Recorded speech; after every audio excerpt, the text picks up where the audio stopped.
Magandang araw sa lahat. Ngayong araw, nais kong pag-usapan ang isang napakahalagang usapin ng mga kasalukuyang pandaigdigang isyu sa pagitan ng mga bansa. Sa kabila ng ating pagsulong sa agham, teknolohiya at ekonomiya, ay patuloy pa rin tayong nahaharap sa mga suliraning tila walang katapusan, mga digmaan, alitan sa teritoryo at krisis sa ekonomiya, at ang patuloy na pagbabago ng pandaigdigang kaayusan. Isa sa mga pinakamainit na isyu sa kasalukuyan ay ang tensyon sa pagitan ng mga malalakas na bansa. Tila ba hindi nagtatapos ang mga sigalot na nagdudulot ng pangamba sa mundo.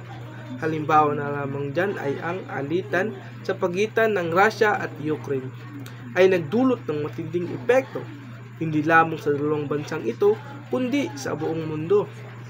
Isa pang usapin ay ang tumitinding tensyon sa South China Sea. Kabilang na ang Pilipinas ang patuloy na lumalaban para sa kanilang karapatan sa teritoryo.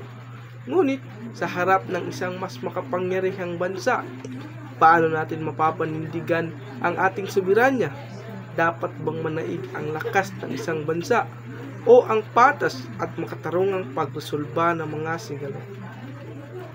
Mga kababayan, ang ating mundo ay nahaharap sa matinding pagsubok. Ngunit bilang bahagi ng pandaigdigang komunidad, tayo ay may tungkulin upang ipahayag ang ating boses, itulak ang kapayapaan at maging instrumento sa pagbabago. Maraming salamat po.